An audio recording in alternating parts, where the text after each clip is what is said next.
राधे राधे प्यारे साथियों, स्वागत है आपका प्रद्योत गुरुकुल में। मैं हूं प्रद्योत। आज फिर से आप सबके मध्य उपस्थित हूं। आज फिर से आप सबसे चर्चा करने के लिए उपस्थित हूं।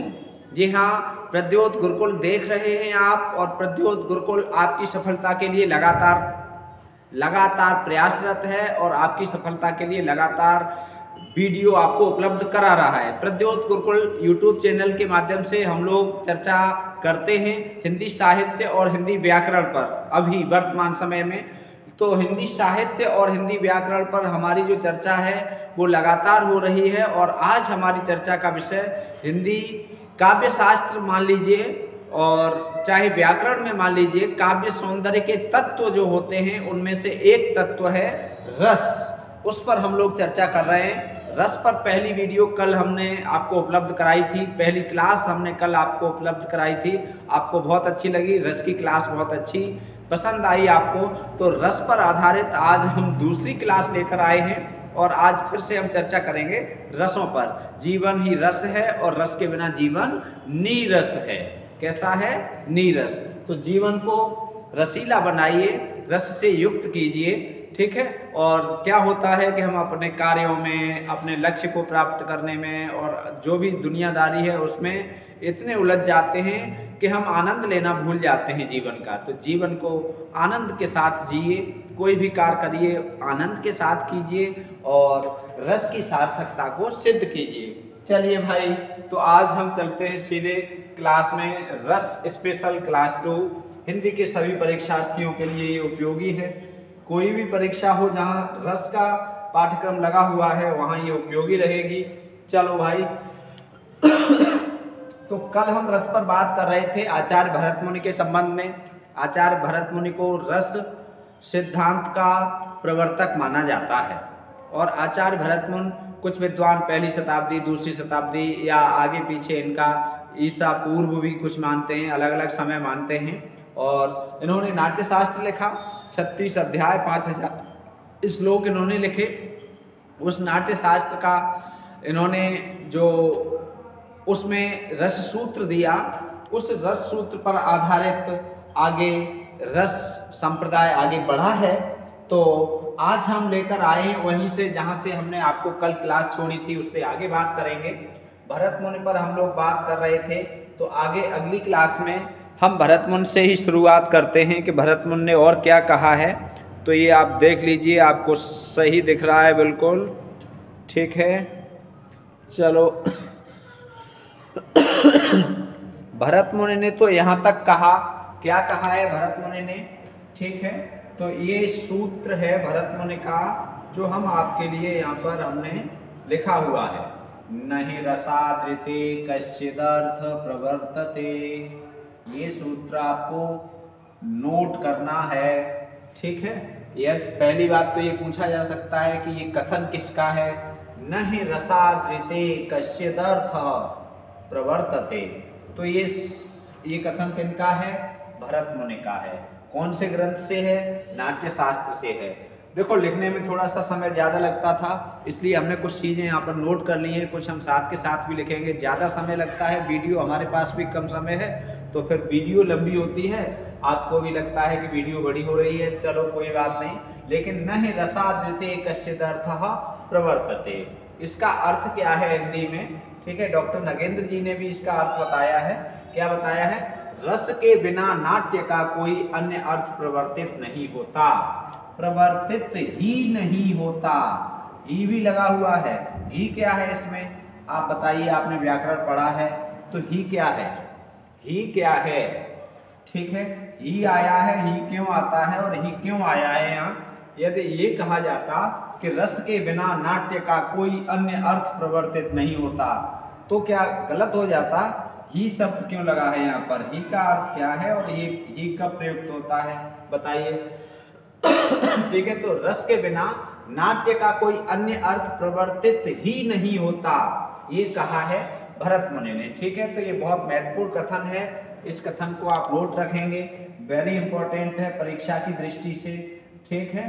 कम पूछा गया है, पूछा नहीं गया है, लेकिन हो सकता है कि भरत मुनि का रस सूत्र हर बार पूछ लिया जाता है और पेपर बनाने वाले के मूड की तो पता नहीं है, क्या पता क्या कैसे मूड में हो, सोचेगा अरे रस सूत्र तो सब जानते हैं, चलो ये वाला सूत्र रखते हैं आज, तब देखते हैं कौन कौन जानता है। जैसे टीजीटी 2021 में रख दिया, तो न ही रसादृते कश्चिद अर्थः प्रवर्तते। तो हम तो कठिन सरल कुछ समझ ही नहीं रहे हैं, हमें तो सब पढ़ना है, कठिन आएगा तब भी, सरल आएगा तब भी, तो रस के बिना नाट्य का कोई अर्थ नहीं। अब अगली बात ये कहते हैं, क्या कहते हैं कि जिस प्रकार अनेक व्यंजनों और औषधियों के संयोग से रस की निष्पत्ति होती है, जैसे गुड़ आदि द्रव्यों तथा औषधियों आदि से साड़वाद रस उत्पन्न होते हैं, वैसे ही अनेक भावों के उपगत होने से स्थायी भाव रसत्व को प्राप्त होता है। किसने कहा है? भरत मुनि ने। ठीक है, भरत मुनि पर ही हम चर्चा कर रहे हैं कल से। तो ये कथन भी किनका है? भरत मुनि का। क्या कहते हैं कि जिस प्रकार से अनेक व्यंजनों, भोजन करने वाले जो व्यंजन हैं, अनेक व्यंजनों और औषधियों, अनेक व्यंजनों और औषधियों के संयोग से रस की निष्पत्ति होती है। व्यंजनों के संयोग से और औषधियों के संयोग से रस की निष्पत्ति होती है। जैसे गुड़ आदि द्रव्यों, द्रव्यों का मतलब पदार्थों, गुड़ आदि द्रव्यों तथा औषधियों आदि से साड़वाद, 6 प्रकार के रस, स्वाद में, भोजन में, खाने में 6 प्रकार के रस बताए गए हैं, स्वाद 6 प्रकार के बताए गए हैं। ठीक है, रस उत्पन्न होते हैं, वैसे ही अनेक भावों के उपगत होने से स्थायी भाव रसत्व को प्राप्त होता है। अनेक भाव उपगत होते हैं, इकट्ठे होते हैं और मिलते हैं, उनसे स्थायी भाव क्या होता है? रसत्व को प्राप्त होता है। तो ये आप स्क्रीनशॉट ले सकते हैं, चाहे आप इसे लिख सकते हैं। ठीक है, चलो अब हम आगे बढ़ते हैं। और क्या कहा है भरत जी ने?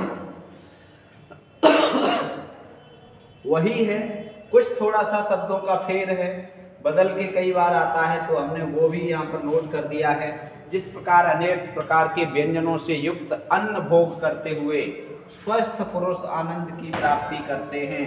रस का शाब्दिक अर्थ, रस का अर्थ मूल रूप से क्या माना जाता है? आनंद। मूल रूप से आनंद माना जाता है। तो क्या है कि अनेक प्रकार के व्यंजनों से युक्त अन्न भोग करते हुए, जैसे 56 प्रकार के भोग बताए गए, भोजन बताए गए, मिष्टान्न बताए गए, तो क्या है?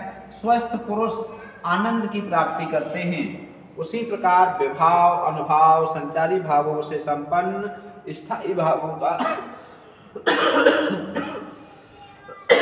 आस्वादन करते हुए सहृदयजन रस का आनंद लेते हैं। जैसे भोजन का आनंद लेते हैं स्वस्थ व्यक्ति। अब यहाँ पर एक बात समझने की ये है कि भोजन का आनंद स्वस्थ व्यक्ति ही ले सकता है। कैसा व्यक्ति? स्वस्थ। जो बीमार है, जिसे डायबिटीज है, क्या वो मीठा खा सकता है? नहीं खा सकता, कितना भी अच्छा मिष्टान्न हो। ऐसे ही तो जो भोजन, किसी को पूड़ी खाने का मना है, किसी को चिकनाई खाने का मना है, ऑयल खाने का मना है, किसी को मिठाई खाने का मना है, तो जो अस्वस्थ है वो भोजन का पूर्ण आनंद नहीं ले सकता। वैसे ही रस का आनंद लेने के लिए भी आपको स्वस्थ होना है, आपको रस का आनंद प्राप्त करने के योग्य होना है, तब आप रस का आनंद ले सकेंगे। पात्र होगा जो रस का, वही आनंद ले सकता है, कुपात्र नहीं। ठीक है, तो रस की प्राप्ति में क्या है? विभाव, अनुभाव, संचारी भाव संपन्न स्थायी भाव आस्वादन करते हुए सहृदयजन रस का आनंद लेते हैं। ठीक है, चलो भाई अब हम बात करते हैं कि जो रस सूत्र है, आगे जो रस सूत्र है, इस रस सूत्र में कल हमने चर्चा की थी, रस शब्द को छोड़कर, आप ये ध्यान रखेंगे, रस शब्द को छोड़कर, रस को छोड़कर, रस शब्द को छोड़कर कितने शब्द प्रयुक्त हैं? रस शब्द को छोड़कर 5 शब्द। कितने शब्द हैं? 5 शब्द। ठीक है, 5 शब्द हैं। अब जो 5 शब्द हैं वो कौन कौन से हैं? कल हमने पढ़ा था रस सूत्र। रस सूत्र एक बार हम यहाँ फिर से लिखे ले रहे हैं। विभावानुभाव, व्यभिचार, व्यभिचार, संयोगादृशः, संयोगादृशः।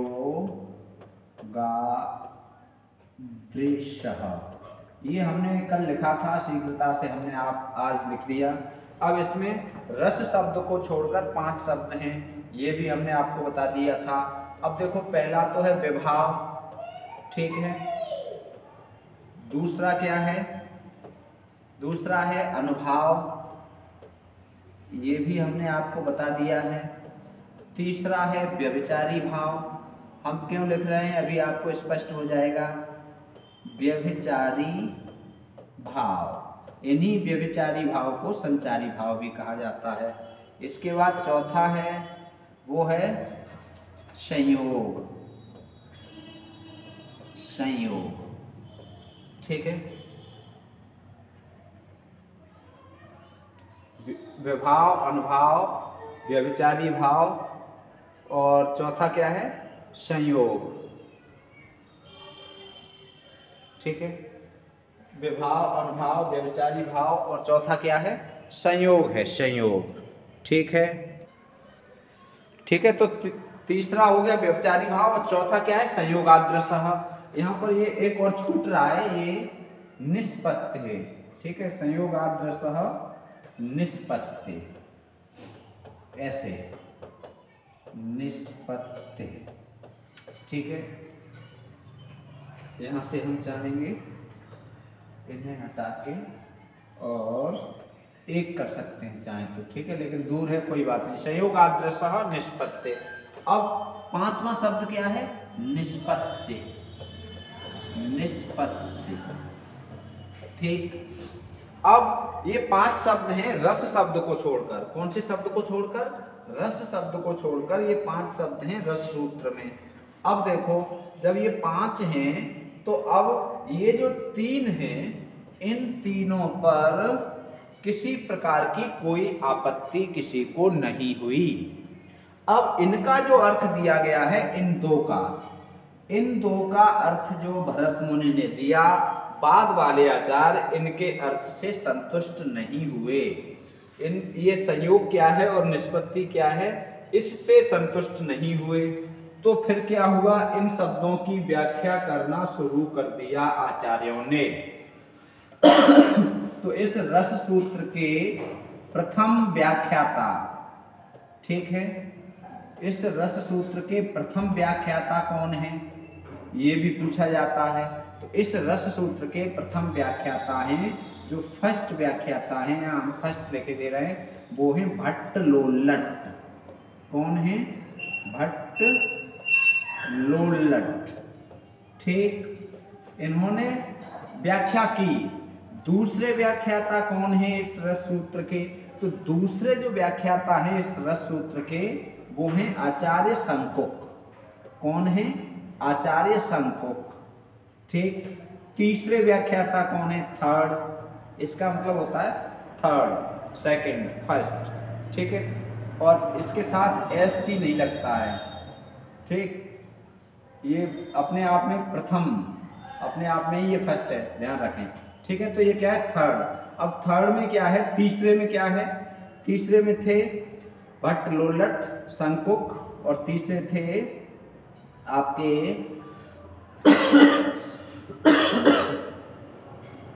तीसरे आपके जो यहाँ पर व्याख्याता माने गए, इनके बाद, इन दोनों के बाद वो तीसरे थे आपके अनुमितिवाद, इन्होंने दिया था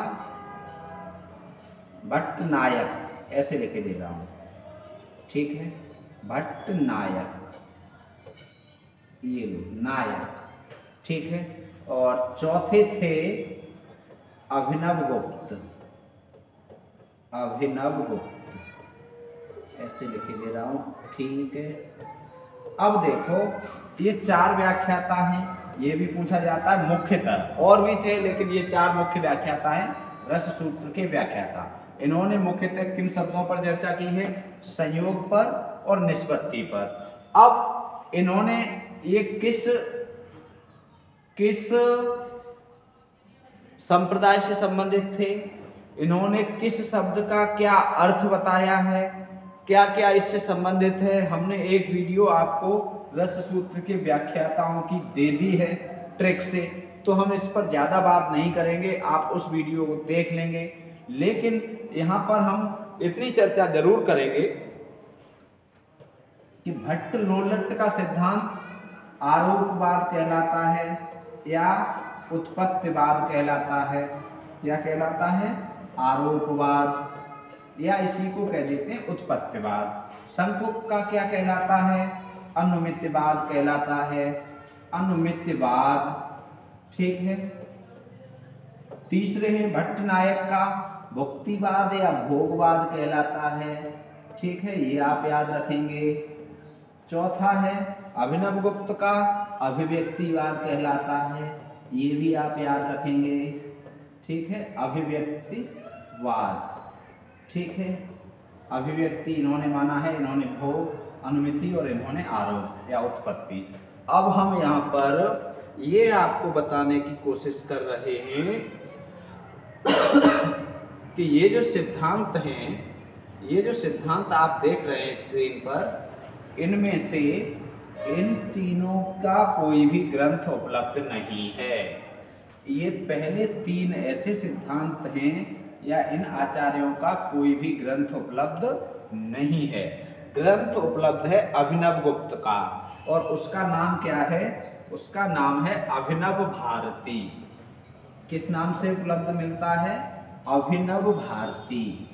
अब जो अभिनव भारती है, इसमें अभिनव गुप्त ने ये बताया है, पहले इनका मत दिया है, ठीक, फिर इनका मत दिया है, फिर इनका मत दिया है, और फिर अपना दिया है। फिर बाद में क्या किया है? इन सब के मतों को देने के बाद फिर अपना खुद का मत दिया है। तो ये अभिनव भारती में इसलिए इनके बारे में पता लगता है विशेष रूप से, ठीक है, लेकिन इनके ग्रंथ उपलब्ध नहीं होते हैं। तो आप इस बात को भी नोट रखेंगे। ठीक है, अब हम चर्चा करेंगे, यहाँ से आगे बढ़ेंगे। ये मुख्य मुख्य बातें हो गई। अब यहाँ से आगे हम चलेंगे तो हम चर्चा का विषय क्या बनाएंगे?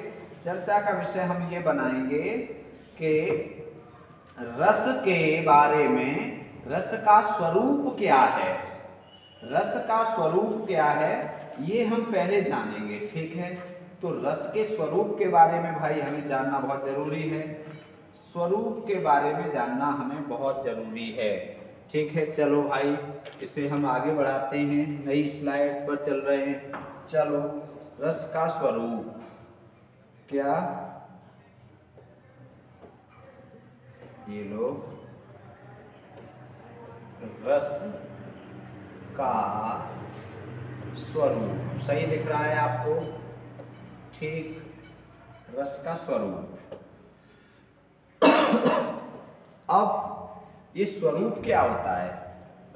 पहले तो आप ये हमें बताएं, स्वरूप का अर्थ क्या होता है? बताओ। स्वरूप, भाई स्वरूप जैसा कि नाम होता है वैसा ही काम होता है। स्व माने अपना, रूप माने रूप। स्व माने अपना, कोई भी बता देगा स्व का अर्थ क्या है? अपना। और रूप का अर्थ क्या है? रूप। अर्थात स्वरूप का अर्थ क्या हो जाएगा? अर्थात क्या हो जाएगा? जिसके द्वारा, जिसके द्वारा अपना बोध हो, जिसके द्वारा अपना बोध हो, उसे स्वरूप कहते हैं। उसे क्या कहते हैं? स्वरूप कहते हैं। ठीक है, जिसके द्वारा अपना बोध हो उसे स्वरूप कहते हैं। अब हम रस के स्वरूप पे चर्चा करेंगे। किन के स्वरूप पे करेंगे? रस के स्वरूप पे। ठीक है, चलो अब रस के स्वरूप के बारे में साहित्य दर्पण, साहित्य दर्पण क्या है? ग्रंथ है। साहित्य दर्पण आप सब जानते हैं किन का ग्रंथ है, ये भी आप जानते हैं साहित्य दर्पण किन का ग्रंथ है। ठीक है, तो साहित्य दर्पण या हम यहाँ आगे ऐसे लिखना चाहें तो ऐसे भी लिख सकते हैं। साहित्य दर्पणकार आचार्य विश्वनाथ ने बताया है, आचार्य विश्वनाथ। साहित्य दर्पण किसने लिखा है? विश्वनाथ जी ने। तो रस का स्वरूप क्या बताया है? आचार्य विश्वनाथ जी ने। ठीक है, आचार्य विश्वनाथ जी ने जो साहित्य दर्पण के रचनाकार हैं, उन्होंने रस का स्वरूप बताया है। क्या बताया है रस का स्वरूप? अरे भाई मच्छर, इस पे मत अरे सब बेकार कर रहे हो मेहनत को। ठीक है, चलो, तो आचार्य विश्वनाथ ने रस का स्वरूप क्या बताया है? चलो भाई देखते हैं। आचार्य विश्वनाथ ने रस के स्वरूप को जो बताया है, उस पर जो महत्वपूर्ण तथ्य हैं, उन सब तथ्यों को हम यहाँ पर आपके सामने उपस्थित करेंगे। ठीक है, तो क्या क्या बताया है, आइए जानते हैं। रस का स्वरूप कैसा होता है, रस का स्वरूप क्या है? ठीक, पहला, रस का स्वरूप क्या है? पहले नंबर पे रस का स्वरूप है, रस सत्वोद्रेकमय है। रस सत्वोद्रेकमय है, सत्वोद्रेकमय है। ठीक, ये रस का स्वरूप है। रस सत्वोद्रेकमय है। सत्व उद्रेकमय का मतलब क्या है? ठीक है, सत्व उद्रेक का मतलब क्या है? सत्व, देखो 3 गुण बताए गए हैं, आप जानते होंगे। सत्व गुण, रजोगुण, ठीक है, सत्व गुण, रजोगुण और तमोगुण, ये सब आप जानते हैं। ये सब आप जानते हैं। ठीक है, भगवान श्री कृष्ण ने गीता में भी इनकी चर्चा की है। अब ये 2 हैं, ये रस के लिए उपयुक्त नहीं हैं, ये रस में नहीं है। अर्थात सत्व गुण का उद्रेक का मतलब होता है अधिकता। उद्रेक का अर्थ क्या होता है? सत्व धन उद्रेक। यहाँ संधि विच्छेद करेंगे तो सत्व अलग होगा, उद्रेक अलग होगा। उद्रेक का मतलब होता है अधिकता। जहां सत्व की अधिकता होगी वहीं रस होगा। रस के लिए शर्त है सत्व गुण की प्रधानता। कौन से गुण की? सत्व गुण की। ठीक है, तो इसलिए सत्व उद्रेक है रस। ठीक, अब ये समझ गए होंगे आप, विश्वास है। रस कैसा है? सत्व उद्रेक, मतलब सत्व की अधिकता पर, सतोगुण की अधिकता पर ही रस हो सकता है, अन्यथा नहीं। ठीक है, जहां सत्व गुण की प्रधानता नहीं होगी वहां रस नहीं होगा। अब कोई तमोगुणी है, तमोगुणी है, कोई राक्षसी वृत्ति का है, ठीक है, असुर वृत्ति का है, तो उसके अंदर जो रस है वो सही ढंग से कार्य नहीं करेगा। रस की अनुभूति उसे सही नहीं होगी। रस की अनुभूति नहीं होगी, राक्षस होगा तभी तो हिंसा कर सकता है। मान लीजिए सत्व गुणी होगा तो हिंसा थोड़ी करेगा। ठीक है, तो क्या है पहली विशेषता? पहली क्या बताई? विश्वनाथ जी ने रस का स्वरूप कैसा बताया? पहला नंबर है रस सत्व। रस क्या है? सत्वोद्रेकमय है। ठीक है, दूसरा है रस अखंड है। ये रस का स्वरूप है। ठीक है, रस कैसा है? अखंड। अब देखो ये भी समझ लो साथ के साथ, रस अखंड कैसे है? रस अखंड ऐसे है जैसे सूर्य के प्रकाश का खंडन नहीं किया जा सकता। सूर्य के प्रकाश का खंडन नहीं किया जा सकता, वैसे ही रस का खंडन नहीं किया जा सकता। अर्थात रस में जैसे विभाव, अनुभाव, संचारी भाव, स्थायी भाव, ये सब एक हैं। आप ये नहीं कह सकते कि अब विभाव किसी के अंदर आ गया, अब दूसरा अनुभाव आ गया, अब स्थायी भाव आ गया, अब तीनों जुड़ रहे हैं, अब रस निकला, अब रस की निष्पत्ति हुई। ऐसा आप अलग से व्यक्त नहीं कर सकते। ठीक है, तो ये सब क्या हैं? सामूहिक रूप से एक हैं, इनके खंड नहीं हो सकते, इसलिए इसे कहा जाता है कि रस अखंड है। ठीक है, प्रश्न कैसे बनेगा? प्रश्न ऐसे बनेगा कि रस का स्वरूप कैसा नहीं है। सत्वित, अब यहाँ सत्वगुण उद्रेक में है, अब यहाँ रख देंगे रजोगुण में है तो गलत हो जाएगा, यहाँ कर दें खंड युक्त होता है तो गलत हो जाएगा। तो ठीक है, इस तरह से प्रश्न बनेगा। तो रस अखंड है, रस कैसा है? अखंड है। अब तीसरी विशेषता या तीसरा स्वरूप क्या है? रस स्वयं प्रकाशमय है। रस कैसा है? स्वयं प्रकाशमय। स्वयं प्रकाशमय का मतलब ये है, रस के बारे में कहा गया है कि जैसे सूर्य स्वयं प्रकाशमय है वैसे ही रस भी स्वयं प्रकाशमय है, यह किसी दूसरी वस्तु से प्रकाशित नहीं होता है। ठीक है, 3 हो गई। चौथा स्वरूप कैसा है रस का? ठीक है, आनंद तो आप इनके साथ चल ही रहा है। ठीक है, चौथा क्या है? रस चिन्मय है। रस क्या है?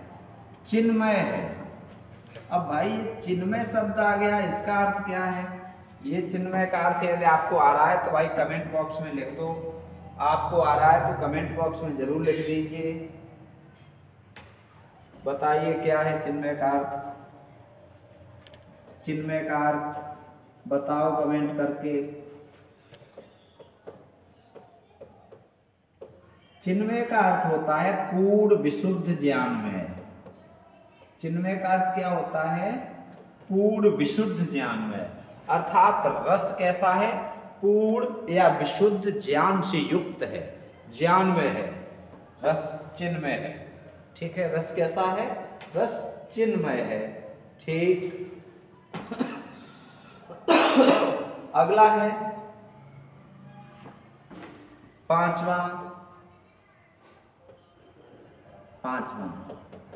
रस वेद्यांतर। रस वेद्यांतर। ठीक है, रस वेद्यांतर स्पर्श शून्य है, ऐसे लिख लो। रस वेद्यांतर स्पर्श शून्य है। ठीक है, स्पर्श शून्य है। रस वेद्यांतर स्पर्श शून्य है। अब वेद्य का मतलब क्या है बताओ? ये वेद्य और ये वैद्य, ये दोनों अलग अलग हैं। ये है वैद्य, डॉक्टर, हकीम, और वेद्य का अर्थ क्या है ये बताओ। एक मात्रा आएगी तो क्या होगा इसका अर्थ, ये बताओ। बताओ बताओ भाई, हम भी देखें वेद्य का अर्थ क्या होता है। वेद्य का अर्थ होता है जानने योग्य विषय। जानने योग्य विषय को वेद्य कहते हैं। ठीक है, जानने योग्य विषय को क्या कहते हैं? वेद्य कहते हैं। ठीक है, तो वेद। अब रस कैसा है? रस कैसा है? तो रस आप जानते हैं कि रस वेद्यांतर स्पर्श शून्य है। मतलब ये है कि रस में कभी भी देश, काल, समय, ठीक है, अन्य परिस्थितियों का कोई भी प्रभाव नहीं होता। रस कहीं भी होगा, किसी भी काल में होगा, किसी भी परिस्थिति में होगा। ठीक है, वेद्यांतर स्पर्श शून्य। अगला क्या है? रस, इसका रस, चलो। अब अगला है रस ब्रह्मानंद सहोदर है। ये आपने खूब पढ़ा होगा। रस क्या है? ब्रह्मानंद सहोदर। ये तो सबने पढ़ा होगा। ठीक है, ये रस का स्वरूप है। जैसे ये पढ़ा है वैसे ही ये भी आपको पढ़ना चाहिए था। यदि पहली बार पढ़ रहे हैं तो बहुत अच्छी बात है, पहले से जानते हैं तो और अच्छी बात है। ठीक है, तो रस क्या है? ब्रह्मानंद सहोदर है। ब्रह्मानंद का मतलब देखो, सहोदर का मतलब होता है सह उदर, एक ही उदर से जिसका जन्म हुआ हो उसे सहोदर कहते हैं। अब ब्रह्म, जितने भी आनंद हैं इस संसार में, इस दुनिया में, उनमें सबसे बड़ा आनंद ब्रह्मानंद कहा गया है। ब्रह्म आनंद, भक्त को जब भक्ति करता है ब्रह्म की, तो जो आनंद की प्राप्ति होती है उसे ब्रह्मानंद कहते हैं। और वही ब्रह्मानंद का भाई है रस, मतलब वही क्वालिटी जो ब्रह्म आनंद की है वही रस है। रस के 3 भेद बताए गए हैं। रस के कितने भेद बताए गए हैं? 3। अर्थ नहीं बता रहे हैं, अर्थ तो कई हैं, भेद की बात कर रहे हैं 3। यदि आपको रस के 3 भेद पता हैं तो कमेंट करके बताओ। उनमें से एक भेद पे हम चर्चा कर रहे हैं, काव्य में एक भेद पर चर्चा हो रही है, 2 भेद छूट रहे हैं। तो रस के 3 भेद होते हैं। रस है ब्रह्मानंद सहोदर, ठीक है, ब्रह्म आनंद का सगा भाई। रस क्या है? ब्रह्म आनंद का सगा भाई। अगला क्या है?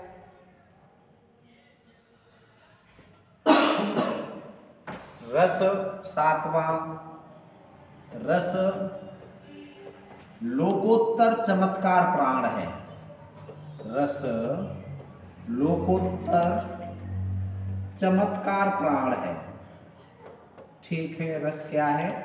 लोकोत्तर चमत्कार प्राण है, ठीक। अब देखो, लोकोत्तर चमत्कार प्राण का मतलब क्या है? लोक से उत्तर, लोक धन उत्तर। लोक मतलब दुनिया, लोक मतलब संसार, तो लोक से उत्तर, ठीक है।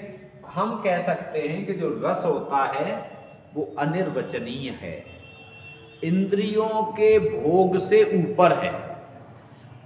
अर्थात जब रस में कोई प्राणी होता है, किसी रस में, तो वो अपने आप को भूल जाता है, वो दुनिया को भूल जाता है। आप किसी भी प्रकार का रस आपके अंदर है, आप ध्यान मग्न हैं, आप किसी को याद कर रहे हैं, तो आप भूल जाएंगे कब घंटा बजा, आप भूल जाएंगे कब कोई सामने से बाहर से निकल के गया। समझ रहे हो हमारी बात को? शकुंतला बैठी थी और दुर्वासा ऋषि आए, भिक्षाम देहि, मुझे भिक्षा दो कन्या। कन्या का ध्यान हो तब तो, कन्या तो रस में लीन थी। कौन से रस में? वियोग में। किन के वियोग में? दुष्यंत के वियोग में। जब दुष्यंत के वियोग में लीन थी तो उसे बाहर और कुछ नहीं दिखाई दिया, कुछ सुनाई नहीं दिया।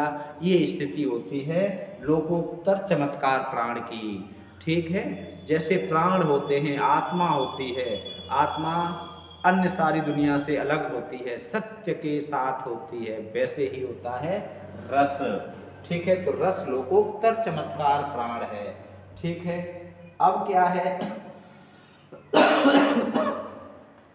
ठीक है, रस का प्राण क्या है? अलौकिक चमत्कार में है। अगला एक और रस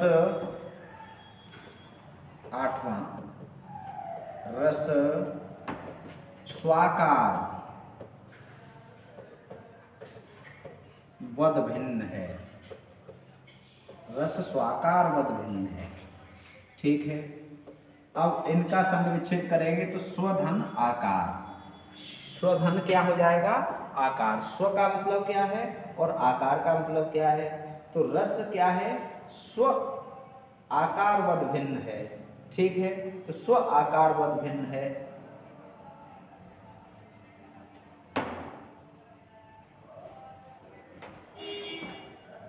मतलब ये है कि जो रस होता है वो अपने आप में प्रकाशित है, अपने आप में आनंदित है, वो अलग अलग चीजों में भिन्नता से युक्त नहीं है, किसी भी प्रकार की भिन्नताओं में वो नहीं है, एकत्रता में है, ठीक है। तो ये 8 स्वरूप हैं रस के, ये 8 स्वरूप रस के हैं। कितने स्वरूप हैं रस के? 8। किसने बताए हैं? 8 स्वरूप आचार्य विश्वनाथ जी ने, ठीक है। तो आचार्य विश्वनाथ जी ने रस के 8 स्वरूप बताए। अब हम बात करेंगे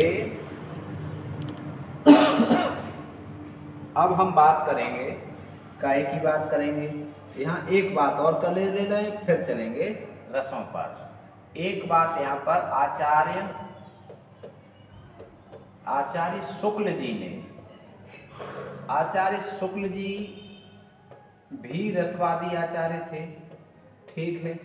तो आचार्य शुक्ल जी ने रस के संबंध में क्या कहा है, ये भी परीक्षाओं में बहुत पूछा जाता है। क्या कहा है बताइए, कमेंट करके लिखिए। लिखो भाई, जिस प्रकार, क्या कहा, जिस प्रकार आत्मा की मुक्ता, आत्मा की मुक्तावस्था ज्ञान दशा कहलाती है, ज्ञान दशा कहलाती है। परिभाषा आपको याद होनी चाहिए। जिस प्रकार आत्मा की मुक्तावस्था ज्ञान दशा कहलाती है, उसी प्रकार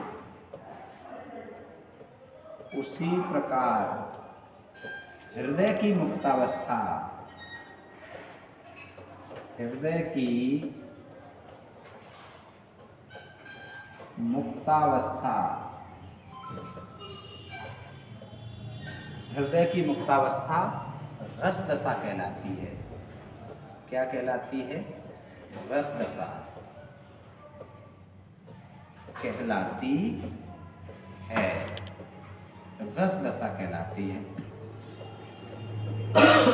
ठीक है। जिस प्रकार आत्मा की मुक्तावस्था ज्ञान दशा कहलाती है, उसी प्रकार हृदय की मुक्तावस्था रस दशा कहलाती है। ये परिभाषा किसने दी है, तो ये परिभाषा आचार्य शुक्ल जी ने दी है और बहुत महत्वपूर्ण है, वेरी इंपॉर्टेंट है, आपको याद होनी चाहिए, ठीक है। चलो भाई, तो ये आचार्य शुक्ल जी की परिभाषा है और बहुत महत्वपूर्ण है, ठीक है। जिस प्रकार आत्मा की मुक्तावस्था ज्ञान दशा कहलाती है, उसी प्रकार हृदय की मुक्तावस्था रस दशा कहलाती है, ठीक है। शुक्ल जी के कथन आपको याद होने चाहिए, ठीक है। शुक्ल जी के बहुत सारे कथन 10, 20, 50 तो आपको याद होने ही चाहिए। चलो अब हम बात करते हैं, देखो भरत मुनि पर हम विशेष रूप से चर्चा कर रहे थे, काय के संदर्भ में, रस के संदर्भ में, ठीक है। तो अब हम बात करते हैं, थोड़ी सी और आगे बात बढ़ाते हैं। भरत मुनि ने भावों की संख्या 49 बताई। भरत मुनि ने भावों की संख्या कितनी बताई, भावों की संख्या 49 बताई, ठीक है। भरत मुनि ने ये कहा कि भाव 49 हैं। अब ये भाव 49 कौन कौन से हैं, ठीक, ये भाव 49 भाव कौन कौन से हैं, आइए देखते हैं। संचारी भाव या इन्हें व्यभिचारी भाव भी कहा जाता है, इनकी संख्या कितनी है, 33। और ये परीक्षाओं में बहुत पूछा गया है कि संचारी भावों की संख्या कितनी है, संचारी भावों की संख्या कितनी होती है, संचारी भावों की संख्या कितनी होती है, बार बार पूछा जाता है। तो इस संख्या को आप याद रखेंगे, इम्पोर्टेंट है सरल, सब जानते हैं, लेकिन फिर भी, ठीक है। तो संचारी भाव 33। अब इसके बाद स्थायी भाव कितने बताए, स्थायी भाव बताए 8, स्थायी भाव कितने बताए, 8। और सात्विक भाव, सात्विक भाव कितने बताए, सात्विक भाव बताए 8। अब इनका योग कर दो, योग कर दो भाई, कर दो योग, कर दो योग, योग करो भाई, कितने, 33 और 8, 33 में 8 जोड़ेंगे 41, 41 में 8 जोड़ेंगे 49, भावों की संख्या हो गई 49। ये आप नोट रखेंगे, भावों की संख्या अलग अलग, स्थायी भाव भी भरत मुनि के अनुसार 8, सात्विक भाव 8 और संचारी भाव 33। अब ये नोट रखें आप। अब हम बात करेंगे रस के अवयव पर, ठीक है, रस के अवयव। तो रस के अवयव कितने हैं, एक प्रश्न तो यही बनता है परीक्षाओं में। तो रस के अवयव हैं 4। रस के अवयव कितने हैं? 4। कौन कौन से? विभाव, ठीक, अनुभाव, ये रस के अवयव हैं, ठीक है, रस के अवयव हैं। तीसरा संचारी भाव, संचारी भाव को व्यभिचारी भाव भी कहते हैं। क्या कहते हैं? व्यभिचारी भाव। और चौथा क्या है? स्थायी भाव। ठीक है, ये हो गए रस के अवयव। कितने हैं? 4। ठीक, तो ये 4 हो गए। अब हम चलेंगे रस पर। अब हम ये आप नोट रखेंगे। अब हम चलेंगे रस पर।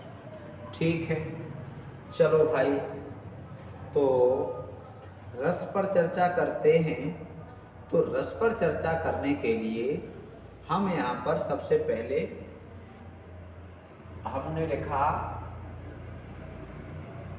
श्रृंगार। ठीक, श्रृंगार, श्रृंगार लिख दो या श्रृंगार रस लिख दो।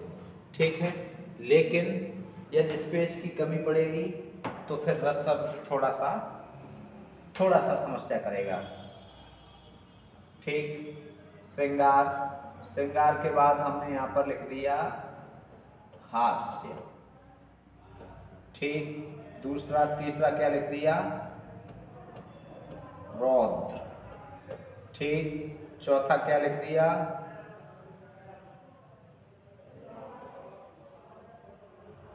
करुण। ठीक, चौथा क्या लिखा? करुण। फिर वीर, फिर अद्भुत। ठीक, 1 2 अद्भुत के बाद बीभत्स। बीभत्स, ध्यान रखेंगे, बीभत्स में ब बनेगा, व नहीं। बीभत्स है, विभत्स नहीं। ठीक है, और अब क्या बचा? एक और बचा, भयानक। ठीक, अब ये हुए 8। अब ये क्या हुए? 8 रस हो गए। कितने रस हो गए जी? 8। इन रसों के संस्थापक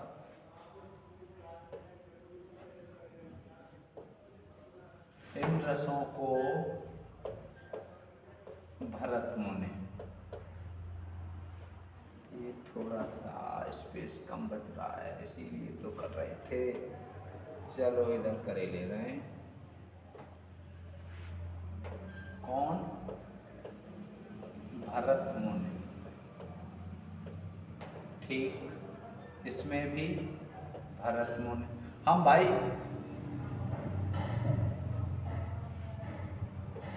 ये लिखे दे रहे हैं। ठीक है, ये लिखे दे रहे हैं। चलिए भाई, चलिए, ये देखो हमने सारणी बना रखी है। लिखने में देर लगती तो हमने पूरे पहले से लिख दिया। प्रतिष्ठापक आचार्य, रस, स्थायी भाव, रंग, रस का रंग कौन सा है? देवता, रस से संबंधित देवता कौन से हैं? संवेग, संवेग भी यहाँ पर हमने लिख रखे हैं। ठीक है, और मूल प्रवृत्ति। ठीक है,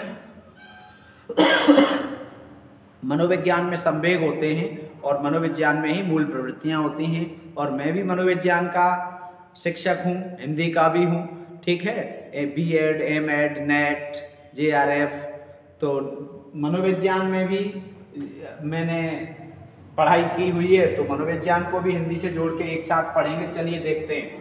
प्रतिष्ठापक आचार्य भरत मुनि हैं। भरत मुनि ने 8, यहाँ से यहाँ तक 8 माने हैं, तो ये हम एक बार में 8 यहाँ तक आ गए। ठीक है, श्रृंगार रस, श्रृंगार रस का स्थायी भाव रत होता है। प्रत्येक परीक्षा में एक प्रश्न आता है, चाहे कठिन हो परीक्षा चाहे सरल हो। ठीक है, रस और उनके स्थायी भाव से, तो ये सब आपको पता है। श्रृंगार रस का स्थायी भाव रत है। ठीक। हास्य रस का स्थायी भाव हास है। रौद्र रस का स्थायी भाव क्रोध है, ठीक है, ये हम यहाँ ऐसे किए दे रहे हैं। करुण रस का स्थायी भाव क्या है? शोक है। वीर रस का स्थायी भाव उत्साह है। अद्भुत रस का स्थायी भाव विस्मय है। बीभत्स का जुगुप्सा होता है। भयानक रस का भय होता है। शांत रस का निर्वेद। वात्सल्य रस का वत्सलता।